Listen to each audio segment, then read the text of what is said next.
Ethan Cole woke slowly, dragged upward from a thick, cotton-stuffed darkness that clung stubbornly to his mind as if it had no intention of letting him return to the waking world. His temples throbbed with sharp, pulsing lights, each heartbeat like a hammer gently tapping behind his eyes. He inhaled, felt the sting of stale champagne in the air, and sensed rather than saw that something wasn't right. His body was too warm, the sheets were tangled, and as he shifted, his hand brushed against something soft, someone soft. Before we continue with the story, kindly like, share, subscribe, and tell us where you're watching from. That was the moment his eyes snapped open completely. He froze. His breathing hitched in a small, strangled gasp as his brain fired a dozen questions at once, none of them forming fully enough to be coherent. Beside him, curled under a twisted corner of the comforter like a cat seeking warmth, was Maya Bennett, his assistant, his hyper-organized, rule-loving, always composed right hand. Her usually sleek dark hair was a wild halo around her head. Her blouse, still on but wrinkled beyond repair, hung askew off one shoulder. Ethan barely dared to blink, terrified that movement might confirm the impossibility in front of him. His heart hammered too loudly, echoing in his ears. This couldn't be happening. Maya never even accepted coffee outside office hours, let alone ended up asleep in his bed, in his penthouse, on a morning that he could not even bring himself to piece together. A mess of glitter, confetti, and overturned champagne bottles littered the floor like a battlefield of bad decisions. A fallen lamp lay sideways near the couch, still flickering pathetically. Ethan sat up slowly, pressing a shaking hand to his forehead. The silence was broken only by Maya's soft, undisturbed breathing. He didn't remember this. Not any of this. The last clear moment lodged in his memory was a blur of laughter and bright lights at the Cole Technologies annual gala. His company's golden celebration. His board's favorite excuse to drink too much. His attempt to relax for the first time in months. After that, nothing. A wall of darkness. A blackout. He wasn't a blackout kind of man. Even when he celebrated his first million, he had never drunk enough to forget an entire night. Yet here he was, staring at the unmistakable evidence of chaos. Maya stirred then, stretching slightly, a soft groan escaping her lips as she shifted onto her back. Ethan's breath caught again. She blinked slowly, frowning at the too bright morning light spilling across the room. Then her eyes landed on him. Instantly, she shot upright with a scream so sharp it stabbed the last remnants of his headache. She yanked the blanket up to her chest as though it were a shield, though she was still fully dressed. Her eyes were wide, horrified, confused. "What, Ethan, what is happening?" she stammered, voice cracking on every other word. "I was hoping you could tell me," Ethan replied, though the words came out with far less confidence than he intended. His voice wavered, sounding foreign even to himself. Maya scanned the room, taking in the glitter on the carpet, the broken vase near the window, the dangerously tilting champagne tower that someone had apparently thought was a good idea. Her expression darkened into panic. She pressed a hand to her forehead, squeezing her eyes shut as if trying to wring memories out of her mind. "I don't, Ethan, I can't remember anything after the gala." A cold, uncomfortable rush went through him at her confession. If Maya, the responsible one, the planner, the woman who remembered everyone's birthday and every client meeting down to the minute, if she couldn't remember, then something was deeply wrong. "Same," Ethan admitted quietly. "Everything after the toast is just gone." Maya's hands trembled slightly as she lowered the blanket. She checked her clothing, patted her pockets, then checked again just to ground herself. "Did we?" she blurted, then instantly shook her head, cheeks flushing with mortification. "No. No, of course not. We wouldn't. Right?" Ethan swallowed. "We're both dressed," he said awkwardly. "And we seem fine. Just hungover." Though the word didn't feel right. This was more than a hangover. A fog sat heavy over his memory, unnaturally thick, the kind he had only ever heard described in horror stories about dangerous cocktails mixed by careless bartenders. Maya's eyes flicked to his, searching for reassurance, grounding, anything. "Something happened," she whispered, voice thin. "Something more than just drinking. None of this makes sense." Ethan nodded slowly. Even in chaos, her instincts were sharp. She was right. This was deliberate. The penthouse suddenly felt cavernous, the silence oppressive, as if the walls themselves were waiting for him to figure out what had transpired. Ethan swung his legs out of bed and immediately stepped on something that crunched ominously beneath his heel. A handful of glass beads, scattered like breadcrumbs across the rug. Not his. Not Maya's. He crouched to pick one up, turning it between his fingers, trying to decipher its origin. Maya stood and examined the floor by the window, where a trail of silver glitter led toward the balcony. "This looks like someone dragged something," she murmured.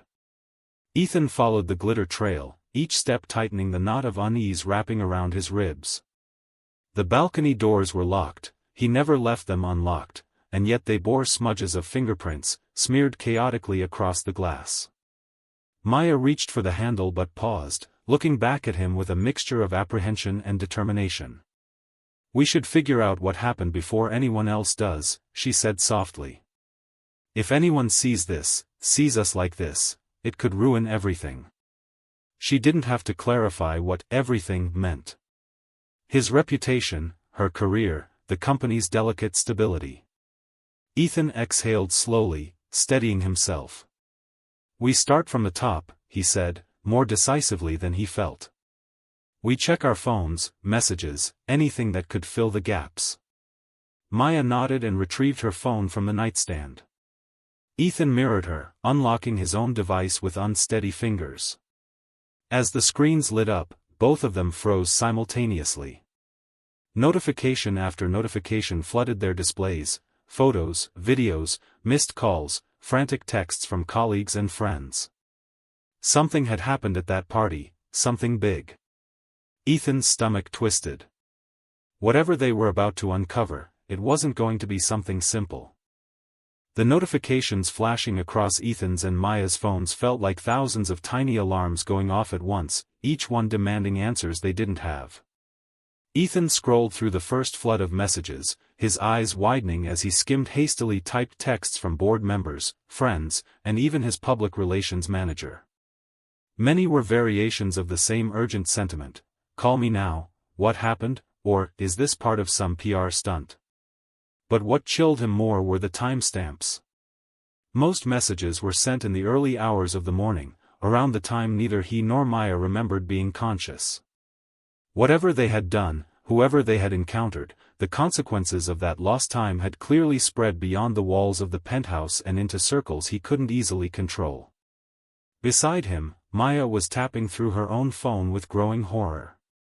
Her hands trembled, just enough that he noticed but pretended not to. "Oh no," she whispered, staring at her screen. "Ethan, there are videos.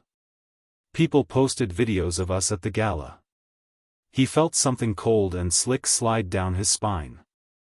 He leaned closer, and Maya, still processing her own confusion, angled the phone so he could see.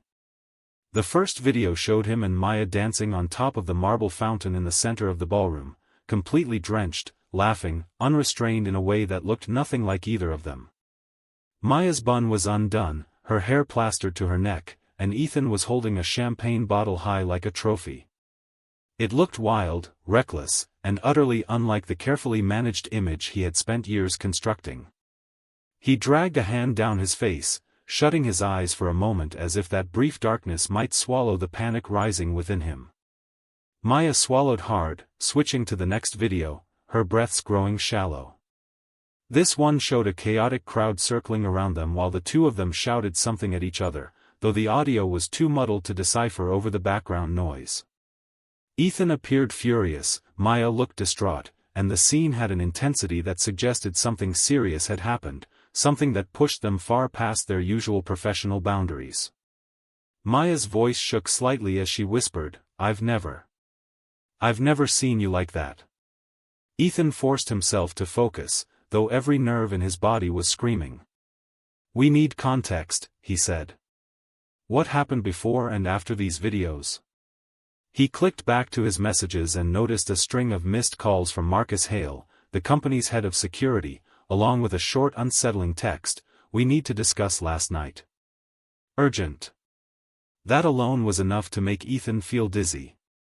Marcus was calm to the point of being unnerving. If even he was panicked, then something had definitely gone very wrong.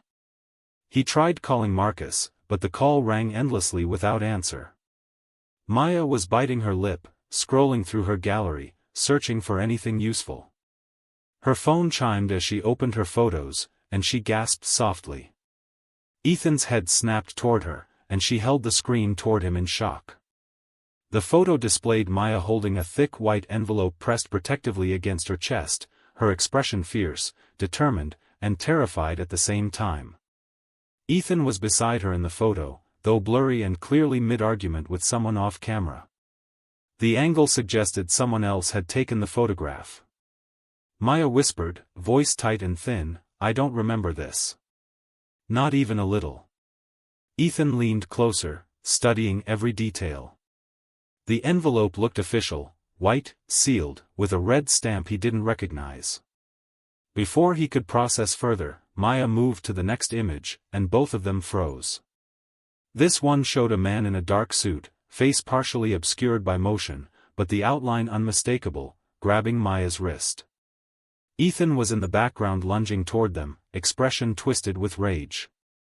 Maya sucked in a breath. "That's Julian Cross," she said, her voice filled with dread. Ethan's skin prickled at the name. Julian was his most persistent rival, a man who had spent years circling Ethan's company like a vulture waiting for the perfect moment to strike. If Julian had been involved, then last night's chaos was no coincidence. Something bigger, something orchestrated, had been at play. Ethan stood abruptly, walking toward the glitter trail again as if movement might help him think. If Julian was there, and if he was trying to take something from you, then that envelope. Maya nodded slowly, piecing the same thought together. It must have been important. Important enough to risk causing a scene. She pinched the bridge of her nose. But why give it to me? And why don't I remember receiving it? I'm usually the one who remembers everything about events like this. Ethan forced himself not to let frustration boil over. Losing control would only make things worse. He could feel Maya's guilt radiating off her in waves, even though none of this appeared to be her fault. He returned to the bed and sat heavily, pulling his phone back into his hand. "Let's check the security footage from the penthouse building," he said. "If we came back here together, there should be recordings." Maya nodded and began searching for the app that linked to the building system. But as Ethan pulled up the video logs, he felt his stomach drop. The footage from last night, from the moment he and Maya would have returned home until early morning, was gone. Not corrupted. Not glitched. Deleted. Manually. Ethan stared at the blank screen as a cold certainty settled deep in his gut. Someone had erased their tracks intentionally. Maya joined him, eyes widening as she saw the same thing. "This wasn't you, right?" she asked softly. "You wouldn't have deleted them even drunk." Ethan shook his head grimly. "No. And you know I keep multiple backups." He tapped into his cloud storage, but the backup files were missing as well. It would have taken someone with access, high-level access, to wipe everything clean. Maya bit her lip as she began pacing the room, her flats crunching on glitter embedded in the carpet. "Ethan, what if someone drugged us?" she whispered. "What if the blackout wasn't from drinking? That would explain why neither of us remembers anything." The thought had been circling Ethan's mind since the moment he woke, but hearing Maya speak it aloud made it real in a way that twisted his stomach. He knew enough about corporate espionage to recognize the patterns: distraction, chaos, memory gaps, missing evidence, an appearance of scandal to damage his credibility. It all lined up far too neatly. He rubbed his temples, trying to calm the pulse pounding at his temples. "We need to talk to people who were with us at the gala," he said finally. "Staff, guests, anyone who might have seen what happened." Maya stopped pacing, swallowed, and then hesitantly opened her messages again. "There's one more thing," she said quietly. "I have a voicemail." She pressed play and placed the phone on speaker. Ethan listened as a shaky voice filled the room, Sandra Lynn, one of the junior board members. She sounded terrified. "Maya, I don't know what happened after I gave it to you. You told me you'd keep it safe. Please call me as soon as you hear this. I'm scared Julian saw us." The message ended abruptly. Maya's face went pale. "So she did give me the envelope. And she's scared of Julian. This is worse than we thought." Ethan took a slow breath and forced himself to think clearly. "Okay," he murmured. "So the envelope was important enough that Sandra risked giving it to you in the middle of a party. Julian tried to take it. Someone wiped our memories and erased our tracks. And now the envelope is missing." Maya nodded, her expression steadying despite the fear in her eyes.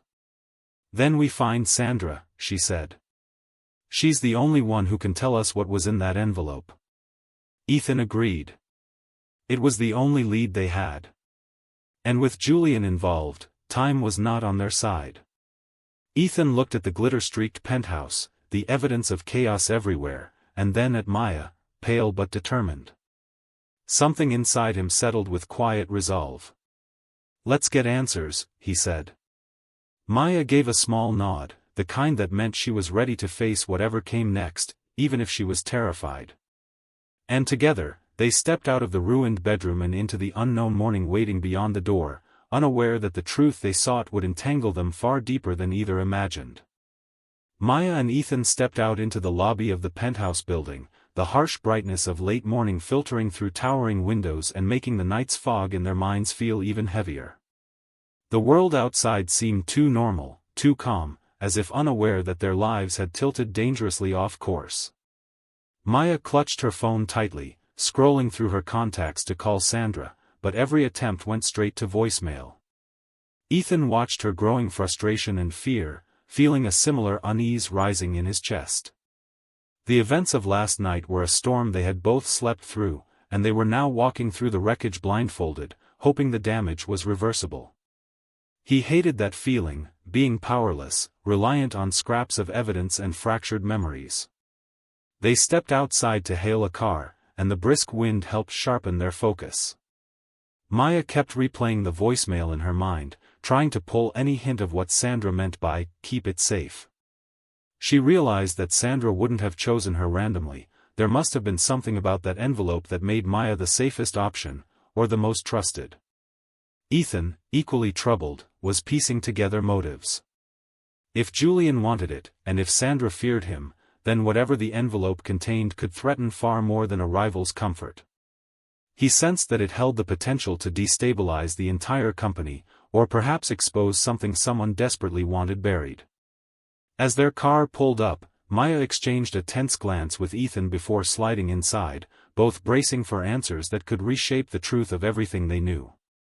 They drove toward Sandra's apartment, a modest mid-rise building tucked in a quieter part of the city, far from the polished towers of Cole Technologies.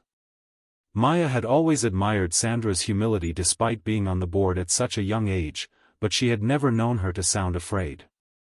That alone unsettled her more than anything else they had uncovered. Ethan stared out the window, his jaw tight, silently calculating how many people could have witnessed last night's spectacle and what narrative might already be circulating in the media. If Julian leaked anything, he muttered darkly, we could be dealing with more than missing footage. Maya nodded, imagining the headlines sweeping social networks like wildfire. She didn't mind her own reputation as much as she worried about Ethan's. The company relied on his image of control and brilliance, and any crack in that facade could be catastrophic. The envelope had already cost them their memories. What else could it cost? When they arrived at the building, Maya was the first to spot something wrong. Sandra's apartment door, a crisp white panel with a brass number, was slightly ajar, hanging open just enough to reveal darkness inside. Maya froze. Ethan immediately placed a steadying hand on her shoulder before pushing the door open with cautious force.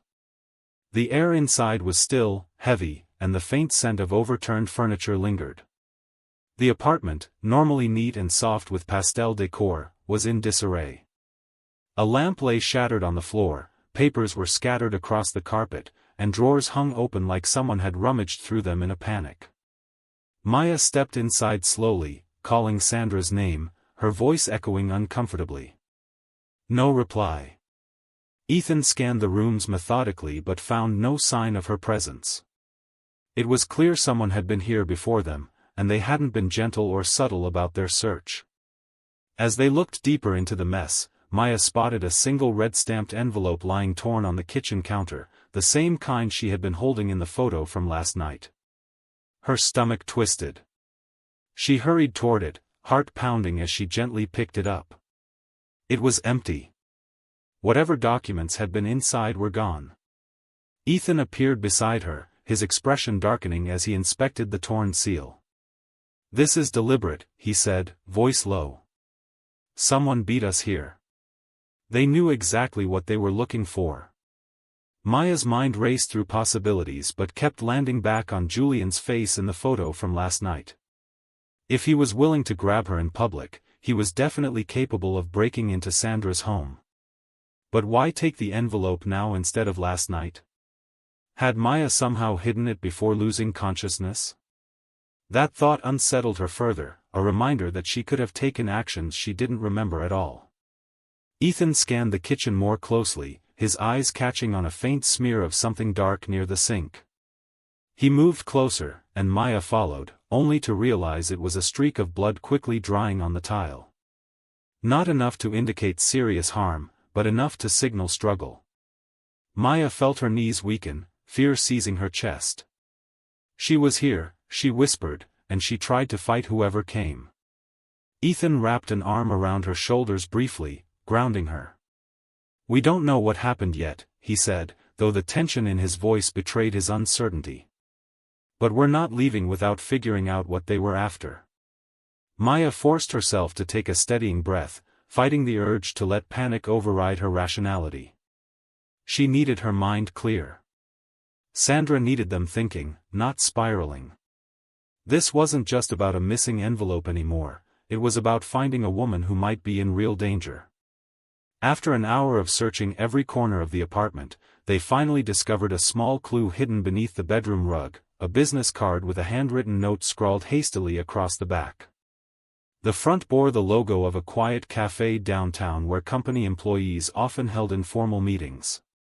On the back, the message read, "If anything happens, meet me. Noon." Maya checked the time. It was 11:40. Her breath caught. "She might still be planning to come," she said quickly.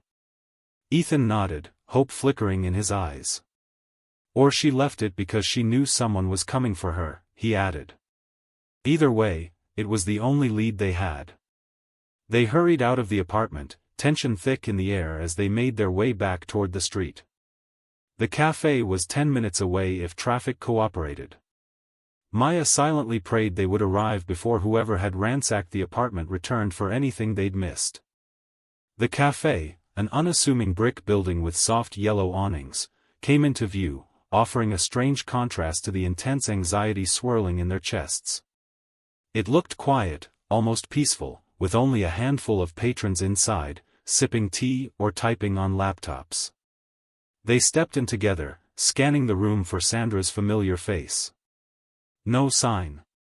They chose a booth near the back, a spot with clear visibility of both the entrance and the outdoor seating area. Maya ordered coffee just to avoid trembling hands, while Ethan's eyes stayed sharp, tracking every person who walked through the door. They waited.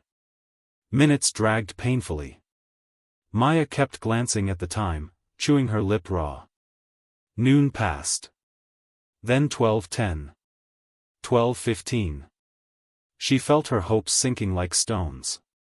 "She should have been here," Maya whispered, voice cracking slightly. Ethan didn't respond right away. His eyes were focused on the street outside, following a black sedan crawling by slower than normal. Suspiciously slow. And then his expression changed. As the sedan crept forward, the back window rolled down just enough for them to glimpse a familiar figure slumped in the back seat, Sandra, unconscious, her head resting against the glass. Maya's breath hitched sharply, panic rising. Ethan grabbed her wrist gently but firmly. "Don't run out there," he warned, his tone urgent.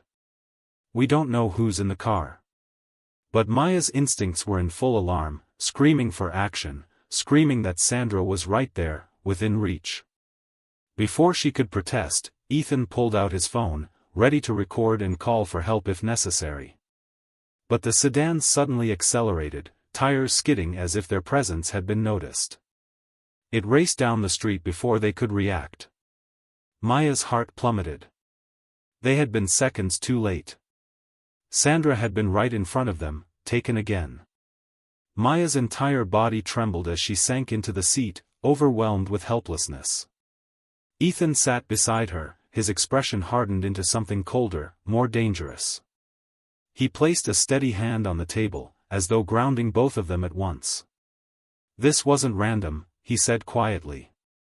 "They knew we'd come here. They knew we were looking for her. And they wanted us to see her so we'd know they're in control." Maya shuddered at the truth of it. Whoever was behind this was not just trying to steal information, they were trying to send a message. And that message was clear: they were 2 steps ahead, and they wanted Ethan and Maya to know it. Ethan exhaled slowly and looked at her with determined eyes. "Maya, we're not backing down," he said. "Whoever took her has something to hide, and now we know they're desperate. That means they're vulnerable." Maya forced herself to breathe, to stand firm despite the fear tangling around her chest. Sandra was alive, she had seen that much. And that meant they still had a chance to save her. But as she looked back toward the direction the sedan had disappeared, she realized something terrifying: they weren't just searching for answers anymore. They were now part of a dangerous game, one they hadn't agreed to play, and one they couldn't walk away from. The cafe's warm lights and soft murmurs of conversation felt bizarrely disconnected from the panic that twisted inside Ethan and Maya as they stepped back onto the street, their eyes fixed on the direction the black sedan had vanished. The slow realization that they had been watched, monitored closely enough for someone to know exactly when they would show up at the meeting spot, sent a chill through them both. Maya tried to steady her breathing, wrestling with the guilt clawing at her heart. Sandra had trusted her with something important, something dangerous enough that people were willing to knock down a door and drag her away in broad daylight. Maya kept hearing Sandra's trembling voice on the voicemail, pleading for Maya to call her. She felt like the world's smallest thread was tied to her now, heavy with the weight of responsibility. Ethan noticed her spiraling and gently guided her toward a quieter side street, his voice low but firm as he told her they would get Sandra back and expose whoever was orchestrating this. But beneath that determination, he felt an unfamiliar knot of dread forming. He had built an empire out of logic, power, and planning, and yet, in this moment, he had no map, no data, nothing to guide him except intuition and fear. They made their way to Ethan's office, his private, restricted access headquarters known for its heightened security. If someone was intentionally erasing evidence and orchestrating chaos around them, then they needed a place where they could gather information without risk of being watched or hacked. The elevator ride up felt suffocating, Maya leaning against the wall in silence while Ethan scrolled through his contacts searching for anyone he could trust completely. Surprisingly, the list was short. "You know," Maya murmured softly, breaking the stillness, "the fact that we can't remember anything, it scares me more than the videos or the car." Ethan glanced at her, understanding immediately. Losing control of their own minds was more than a violation, it was a warning. A reminder that whoever they were up against had resources, precision, and no hesitation. When the elevator doors opened to Ethan's office, he felt a small relief seeing the spotless glass walls and the soft hum of security systems at work. This was his territory, his fortress. If there was any place left where they could uncover truths safely, it was here. Once inside, Ethan rushed to his desk, waking the computer with a flick of his finger. Maya paced the room, unable to sit still as adrenaline surged through her. She replayed their fragmented memories, searching for any flicker of recognition. Nothing. Only the gala's bright lights and the opening toast remained in her mind. After that, darkness. Ethan accessed internal company logs, hoping to piece together the timeline leading up to the gala. The catering team, he murmured, scanning the list. We hired a reputable service, but, these names, he pointed to several entries, I don't recognize them. Maya leaned in, eyes narrowing. They're not from the company we contracted. These are additions. Ethan felt a chill. Unauthorized additions to a major corporate event meant someone had slipped in personnel under false pretenses. Maya checked her phone again, searching through photos and finding a blurry image of a server from the night before. His eyes looked unnervingly sharp, his expression sinister in a way she couldn't quite articulate. He wasn't part of our staff, Maya whispered. I know everyone on the event team. I organized it myself. She felt nausea rise.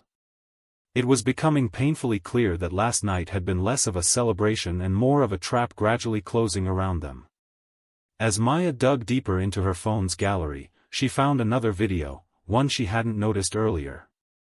Her breath caught as she pressed play. It was recorded from a strange angle, as if the phone had been resting on a table. The clip showed her and Ethan with someone wearing a black half-mask, dressed like a guest but eerily out of place. The masked figure leaned close to Maya, speaking urgently, though the words were muffled. Ethan, standing beside her, appeared tense, his eyes cold but controlled. Suddenly, the masked figure grabbed Maya's arm, and Ethan reacted instantly, shoving the person backward with unexpected force.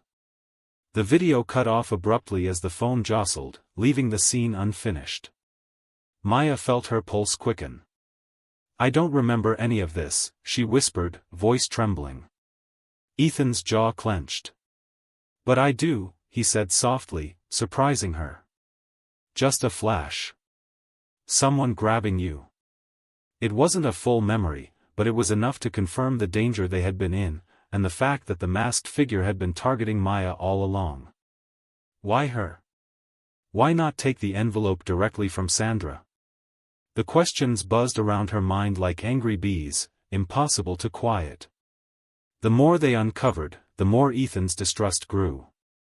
Not just of Julian, but of his own board members, his staff, anyone who might have had access to the event's guest list or security systems.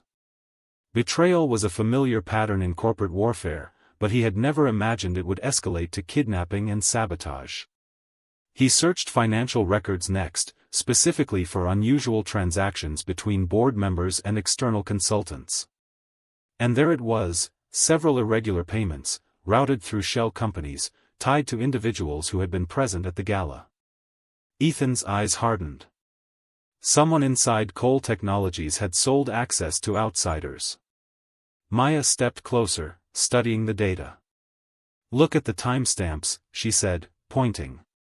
These payments were made 2 days before the gala. Whoever planned this wasn't spontaneous, they've been preparing for a while. Ethan nodded grimly, feeling fury simmer beneath the surface. Someone he trusted had opened the door for an attack. And that betrayal cut deeper than he expected. While Ethan investigated digital trails, Maya dug through her own notes from the gala's planning stages. Her impeccable record-keeping had always been one of her strongest assets, but she now scrutinized every detail, searching for overlooked warning signs. She found a memo reminding her to approve the final guest list, but the attached document looked wrong, the formatting slightly off, the spacing inconsistent with her usual work. She clicked on it, scanning through hundreds of names. Many were familiar, but she found several she had no memory of approving. Ethan, she said sharply, drawing his attention. These additions. I didn't put them in. He frowned, studying the list. Then someone tampered with your files. They impersonated your login. Maya's stomach twisted again. Her identity had been used to funnel strangers into the event.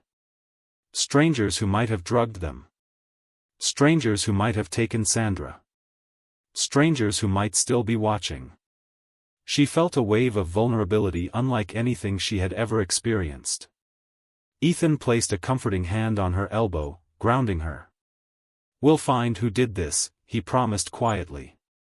Then, through the layers of panic and frantic investigation, something clicked in Maya's mind. The masked figure. The additions to the guest list. The envelope that someone desperately wanted. She stared at Ethan with dawning realization. What if the envelope contained evidence of insider betrayal, she said. What if Sandra was trying to expose someone on the board? Ethan froze. It made too much sense. Julian had been circling the company like a predator for years, trying to find leverage, waiting for someone inside to slip up. If Sandra had discovered a traitor on the board, and if that traitor was working with Julian, then the entire night's chaos had been orchestrated to steal that evidence and silence everyone involved. But why give the envelope to Maya? And why protect her so fiercely? Maya pressed a hand to her temple, trying to piece it together. Sandra said she trusted me, she murmured. Maybe she knew I'd never betray her. Or maybe, her voice trailed off. The implications were heavy. Before they could make sense of the theory, Ethan's office phone rang. Not his direct line, his private emergency extension. The one almost no one had access to. Both of them froze, staring at the flashing light. Ethan answered slowly, voice guarded. A distorted voice came through the speaker, mechanical and chilling. "Stop looking," it said. "You're too late. Walk away, Cole. Or she disappears forever." Then the line went dead. The silence that followed felt suffocating, thick enough to crush. Maya clutched the edge of the desk, her breath shaking. The warning was clear, but instead of deterring them, it ignited something fierce inside Ethan. He stared at Maya, determination burning in his eyes. "They want us to stop," he said quietly. "Which means we're close to something they don't want us to find." Maya nodded slowly. Fear didn't leave her, but it melted into resolve. Sandra didn't deserve to be silenced. And they weren't about to give up, not when the truth was finally beginning to surface. Maya felt a flash of fear but lifted her chin, refusing to be intimidated. Ethan stepped forward, subtly blocking Julian's line of sight toward her. "This ends now," Ethan said. "Whatever you think you're doing, it's over. We have evidence. Enough to bury Malcolm and everyone working with him." Julian's expression shifted ever so slightly, annoyance flickering beneath his calm exterior. "Evidence," he repeated mockingly. "Cute. Do you think anyone will believe you after last night's performance?" He reached into his pocket and produced a sleek black phone, tapping the screen before holding it up. A video played, grainy, distorted, intentionally spun to paint Ethan as wildly intoxicated and aggressive. The footage had been edited to show him shouting at Maya, grabbing her arm, and stumbling through the gala in a way that made him look unhinged. Maya felt sick watching it. She knew it wasn't real, but anyone who saw it would believe the worst. Julian tucked the phone away smugly. "This is what the public sees. This is the narrative. Perception is reality, Ethan." Maya's mind raced, panic threading through her thoughts. If the video went public, Ethan's reputation would be shattered, the company destabilized, and everything they'd worked for destroyed. But then, a memory flickered, vague, blurry, but present. She remembered holding her phone, recording something important before everything dissolved into chaos. She rummaged through her device quickly, pulse accelerating as she searched for a hidden file. A moment later, she found it, a backup recording tagged under a disguised folder. She opened it, and relief flooded her. The video showed Julian at the gala, speaking with Malcolm in hushed, incriminating tones. They discussed the plan to incapacitate Ethan and Maya and steal the envelope. It was undeniable proof, proof Julian hadn't known she had recorded before losing consciousness. Maya turned the screen toward him, her voice steady despite the tremor underneath. "Perception may be reality," she said, "but evidence speaks louder." For the first time, Julian's confidence faltered, his eyes narrowing dangerously at the sight of the recording. Before he could react, Ethan stepped forward, protective fury blazing beneath his calm. "Leave," Ethan ordered, voice low and commanding. "This conversation is over. And you're finished." Julian's jaw clenched, his mask of arrogance cracking just enough to reveal the threat beneath. With a sharp nod to his men, he stepped back toward the door. "You've made a grave mistake," he warned, pointing directly at Maya. "Both of you." Then he disappeared into the hallway, leaving behind a promise of retaliation and a silence so thick it felt suffocating. When the door finally shut, Maya let out a shaky breath, and Ethan turned to her, his expression shifting from battle-hard intensity to something softer, more vulnerable. She had saved them. Without hesitation, without fear, she had threatened Julian with the very evidence he'd been desperate to erase. Ethan stepped closer, gratitude mixing with worry in his eyes. "Are you okay?" he asked quietly. Maya nodded, though her hands trembled. "We have what we need now," she said, voice steadier. "We can expose them." Ethan reached out, gently resting a hand on her arm, grounding her. "We will," he said. "Together." But as they stood there, the weight of their discovery pressing around them, they both knew the danger was far from over. Julian would not retreat easily. Malcolm would not surrender without a fight. And Sandra, wherever she was, needed them to move faster than ever. Maya drew a deep breath, her resolve strengthening. They weren't running anymore. They were going to dismantle the entire conspiracy, expose every traitor, save Sandra, and reclaim the narrative Julian thought he owned. Because now, finally, they had truth, and truth was their greatest weapon. The distorted warning on the emergency line hung in the room like a poisonous fog, leaving Ethan and Maya momentarily frozen in place, listening to the hum of the disconnected call as if another threat might bleed through the silence. Maya pressed her hands against the desk, grounding herself as her pulse hammered painfully beneath her skin. She kept imagining Sandra trapped somewhere, terrified and alone, because she had chosen to protect something she had entrusted to Maya. The thought rattled her to the core.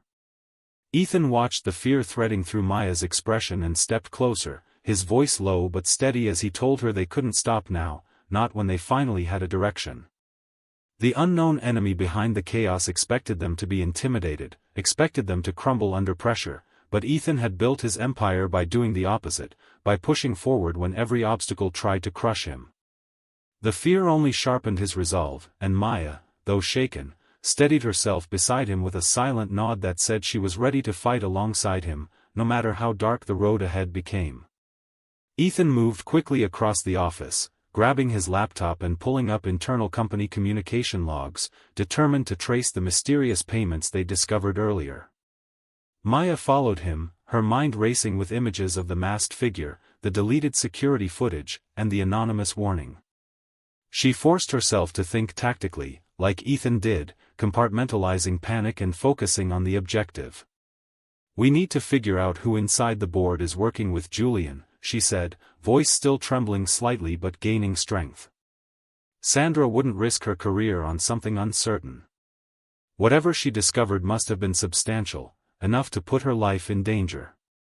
Ethan nodded, scanning transaction records again and analyzing an unusual cluster of encrypted messages between one of the senior board members, Malcolm Reeves, and an unknown external contact.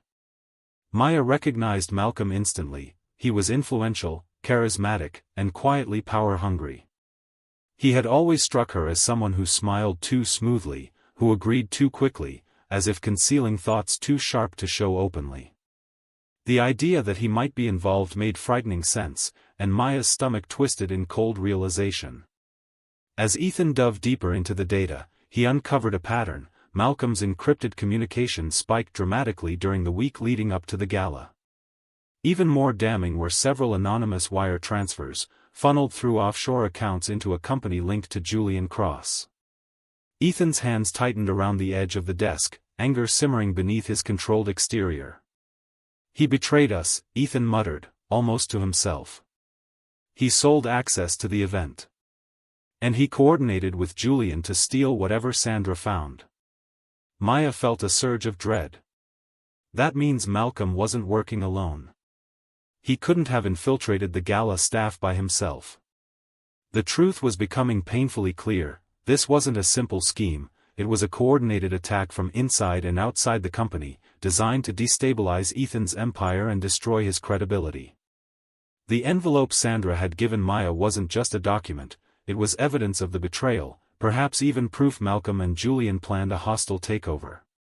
And now, with Sandra captured, Maya and Ethan were the only people who knew the truth. Determined to expose Malcolm, Ethan accessed the building's internal communications and security records, searching for any trace of unusual activity involving him. Maya moved to the opposite side of the room, pulling up her planning notes and comparing them with the guest list from the gala, hoping to spot inconsistencies she had overlooked. The deeper she dug, the more her unease grew. Malcolm had volunteered to approve final revisions to the event schedule 2 days before the gala, a task that should have been hers. He had also met with the head of the catering team that week, claiming he was ensuring board satisfaction, something she now realized was a convenient excuse for him to insert compromised staff members.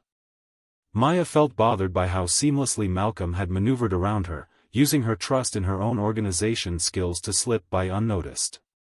The betrayal felt personal, even though she knew it wasn't aimed directly at her. What bothered her most was that she had never suspected him.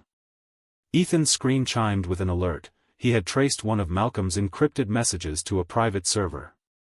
He clicked through layers of security until he reached an archived file labeled in code.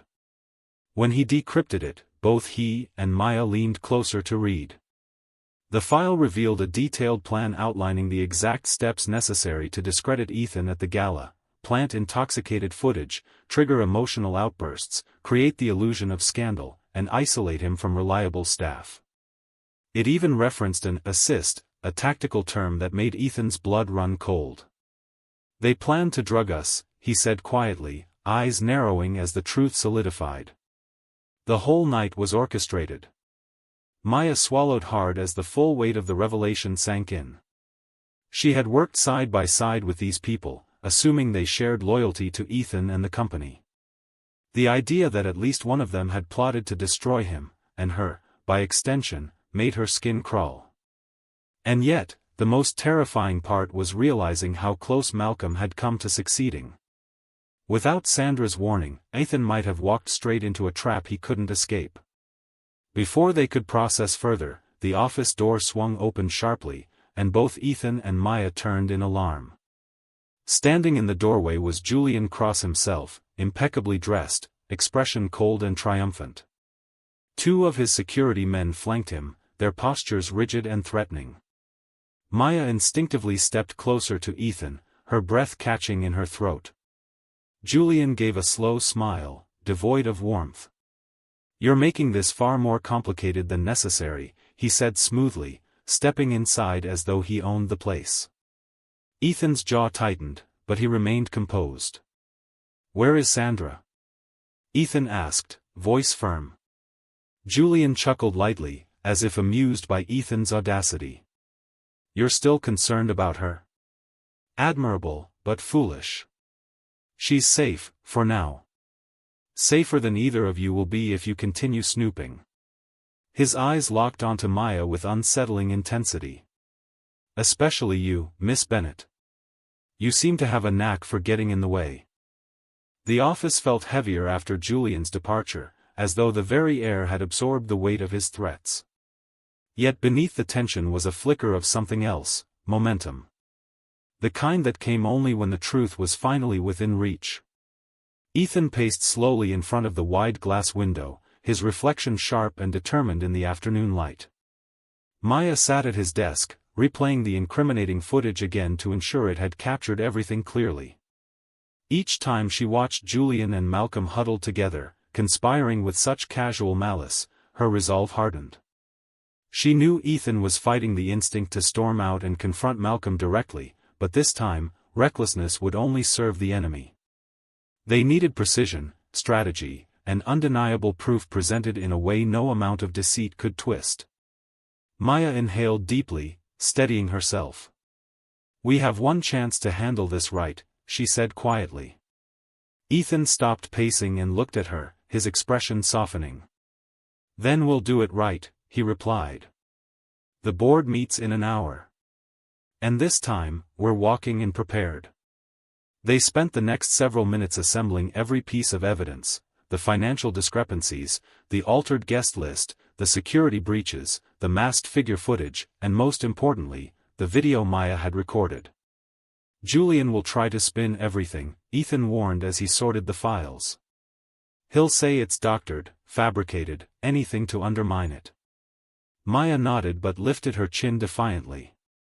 "But he won't have Sandra," she said.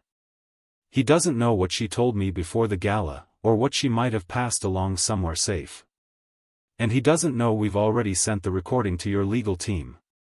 Ethan blinked, momentarily surprised. Maya smiled faintly. "I sent it 5 minutes ago. Backups, too. Even if he destroys our devices, he can't erase the truth now." Pride flickered across Ethan's expression, mingled with awe that she had anticipated the possibility before he even voiced it. He felt a surge of gratitude, deep and personal, for the steadiness she brought into his chaotic world. The boardroom sat like a throne room at the top of Cole Technologies, surrounded by glass walls and stunning city views.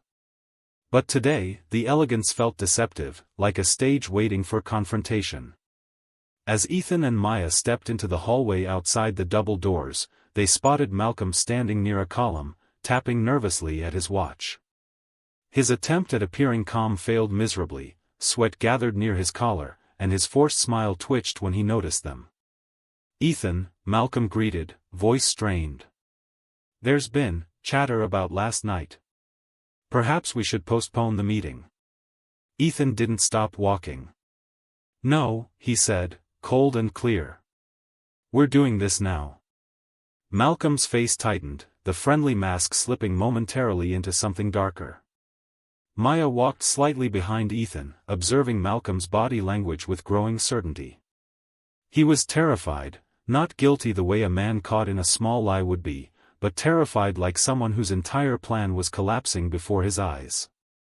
His fear confirmed everything they suspected.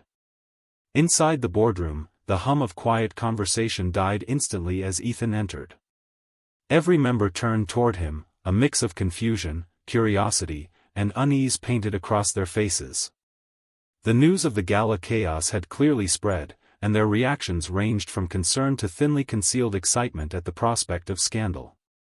Ethan rarely commanded silence so effortlessly, but today, his presence carried a gravity none of them could ignore. Maya took her seat at the side of the table, not her usual place, but close enough to support Ethan and present evidence when needed. Malcolm slipped into his chair with stiff movements, desperately trying to maintain composure. Ethan began speaking before anyone could interrupt. "Last night's incident wasn't drunken recklessness," he said, voice steady. "It was a coordinated attack against this company, engineered by individuals who stood to gain from its downfall." His words struck the room like lightning. Several members shifted uncomfortably. Malcolm's jaw tightened. And Julian, who had somehow arrived unnoticed and now sat smugly near the center, leaned back as if settling in for entertainment. Ethan motioned to Maya. She connected her phone to the room's projection system and pulled up the files. "We have documented proof of unauthorized personnel infiltrating the gala," she said. "Video of physical interference, stolen documents, and hacked security footage." The first video appeared on the screen, the fountain scene, reversed and restored to show not two drunken professionals losing control, but two drugged individuals staggering while surrounded by suspicious figures. Gasps filled the room. The second video played, revealing the masked person grabbing Maya before Ethan intervened. A board member whispered sharply, "Who are these people?" Malcolm sank deeper into his chair. Ethan didn't answer yet. Instead, he nodded at Maya again.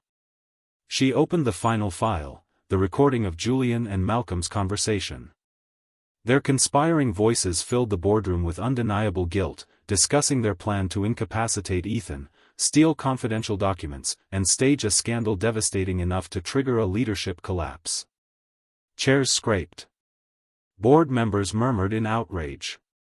Malcolm's face turned ashen as Julian's expression darkened into visible fury.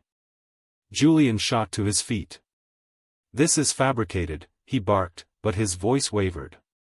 "You expect them to believe this nonsense?" The room turned toward Ethan, awaiting his response. Ethan didn't raise his voice.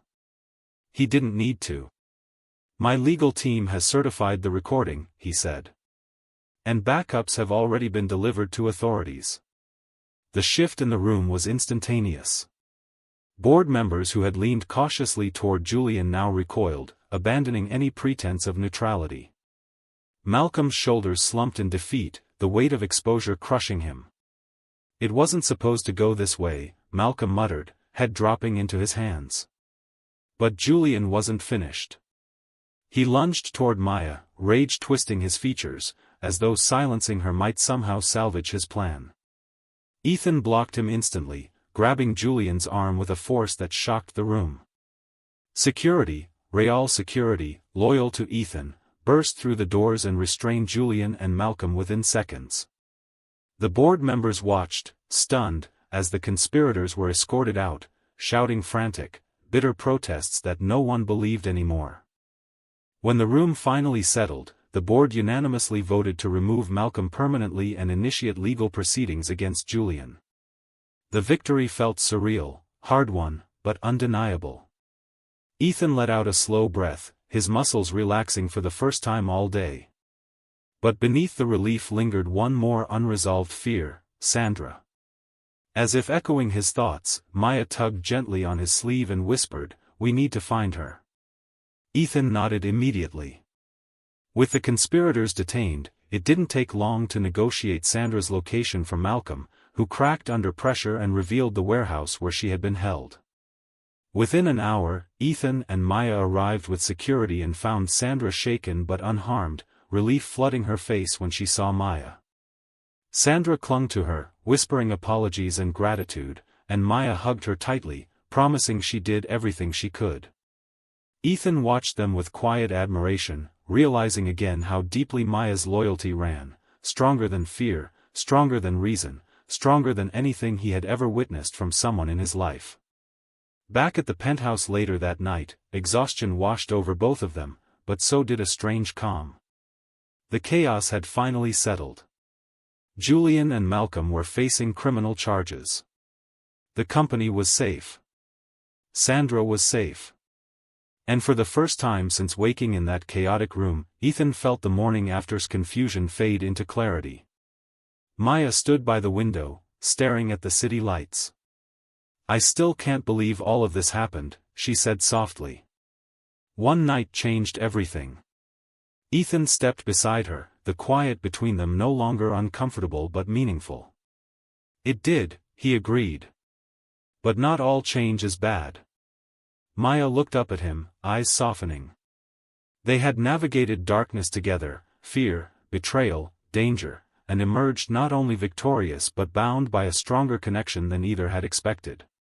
As the first light of dawn crept across the sky, Ethan reached for her hand. "We never got to choose what happened that night," he said. "But we can choose what happens next." Maya held his gaze, her breath stilling for a moment before she squeezed his hand gently. "Then let's choose something good," she whispered. The city brightened around them, casting warm gold across the room, a sunrise not of confusion, but of possibility. Whatever had happened in the forgotten hours of the gala no longer defined them. The new day did. And together, they stepped forward into it, ready for whatever waited beyond the horizon. Hit the like button, subscribe to the channel, and turn on post notifications so you never miss another powerful story.